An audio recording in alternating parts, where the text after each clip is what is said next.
What'd you think of the weigh-in, man? Good, wasn't it? It's a great weigh-in. It's pretty intense. Great fight, isn't it? Yeah, it's gonna be a great fight.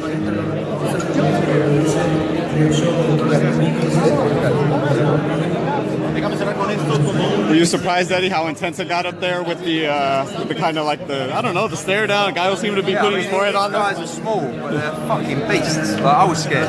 Yeah. I'm 6'5", 240 pounds, and I was petrified. I saw you looking in there, wondering if you should get in there or not. What's great is that they've shared the ring, they've done 12 rounds in a fight of the year, and they have that much respect for each other that the heads were on the heads, but that was it. It was never going to go any further. It's going to be a fucking brutal fight tomorrow night. Brutal fight.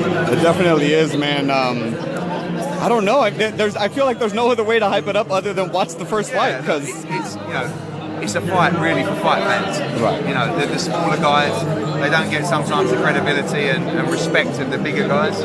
But anyone that watched the first fight knows it was one of the best fights of 2018. But also Roman against the Henny.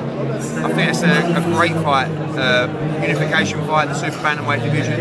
I think they're going to go at it as well. And I can't wait for that. And Vargas against Sosa. And also, by the way, you know, for people that don't know, Giasov against Emmanuel Taylor is a really good fight, and so is Anthony Sims Jr. against Vaughan Alexander.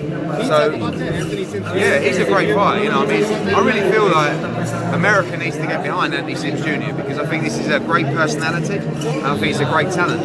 But tomorrow night we start getting towards the fights that are serious. You know, so it's nice being a nice guy and funny and all this, but if he can fight like we believe he can, I'm going to really enjoy watching his progress. Just really keep working up the world rankings and look for a shot at the world title at the end of the year. Was he 19-0 with 18 knockouts? I think he's won his last 18 fights by knockout. But tomorrow will be very tough for him. It's his first time he's got a real live opponent in the other corner. Can you talk about Devin Haney? How's that situation unfolding right now? It's going well.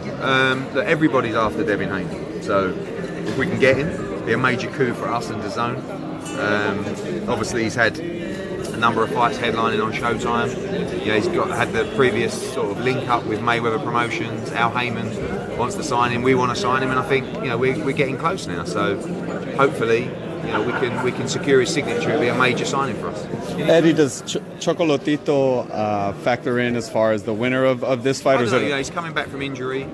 We'd like him to fight Cao Yafai, who's our other super flyweight world champion. He's a WBA champion. He's got a mandatory defence in June, and then maybe he fights the winner. So I don't know how fit and ready he is, Chocolatito, but he's always welcome.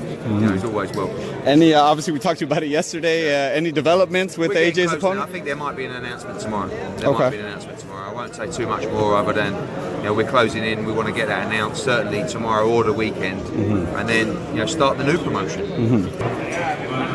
He's shocked by the extent of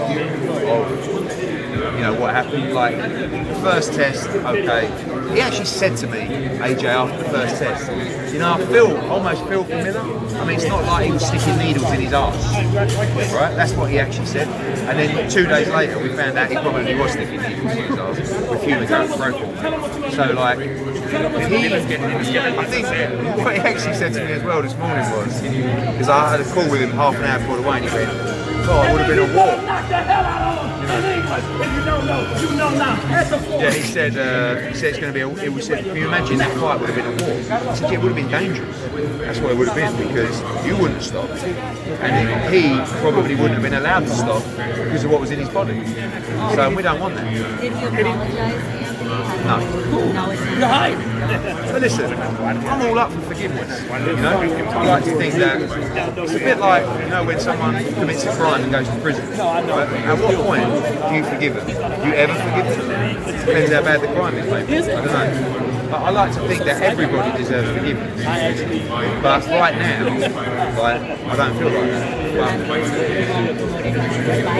I think never say never. But right now, I think it should be banned from the sport for life. But there needs to be he has to come out, in my opinion, and tell the story of what happened. Like he's saying, I didn't know this. So what? You were just putting things in you, like inject PTO, human growth hormone, without knowing what they were. But at least tell the story. You can't say, the truth will come out. Tell the truth then. I'd respect him more if he come out and say, yeah, you know what? I thought to myself, I need to win this fight, and I got talked into by my training team or these people, my conditioners, that I should be taking this stuff, and I made a mistake. I'd rather that. Like, the statement's nothing what he said. It doesn't really say anything other than hold my hands up. So sorry. Yeah. Eddie is. As far as having to go finding other ways to maybe find some leverage against some talent like Anthony Joshua. As far as having to look into other I think it's frightening because who else is doing it? You know, and like it's not. And again, my conversation with AJ half an hour ago was like, it's not fair. Like you've worked your nuts off to get to this position. Any man that could, on an even playing field that can beat you, they deserve it. Full respect. But anyone that's cheating and using those is criminal. You know, so it sickens me to think that you can do all that work in your life and in sport and get it taken away from you by someone who's cheating like that. You know, and again, it's not tennis. It's not a game of golf. It's not a 100-metre sprint. It's a fight, and it's dangerous. And someone's going to die caused by an injury by someone who's taking performance-enhancing drugs. And then we'll never be able to forgive ourselves for the sport will be in tatters. So at what point are people going to, come to, and I don't know who's going to come together, how it works over here enough where commissions come together or it's a governing body set up for sport boxing. I mean, the WBC are doing a great job, but they can't do it all on their own. You know, they're trying to clean up the sport, but it needs help from promoters, from other commissions, from governing bodies, maybe from the government. I mean, really, the government should probably turn around and say, oh, this is terrible for the sport of boxing in America. We need to set up some kind of global, national testing program. But too many people turn a blind eye. You know that? Like it's almost like, he failed a drug test. It's fighting. It's not like sprinting.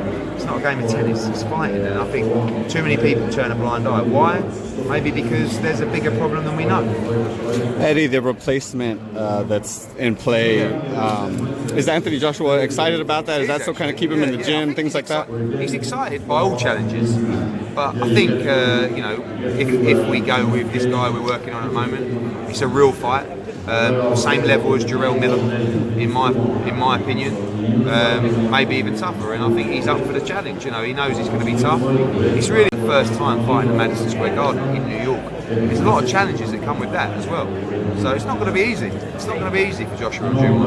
Well, it's also, I mean, I feel like the opponent's kind of getting thrown in like a not so easy situation. Obviously, he's getting kind of a lottery ticket, so to speak. Whoever goes in, we will be choosing someone that has already been in camp, right?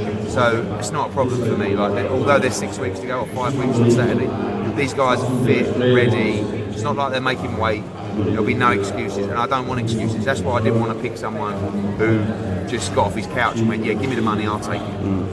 What's your prediction of that fight if that were to come into play? Whoever the one that you're talking about, whoever all those fights at that level are tough.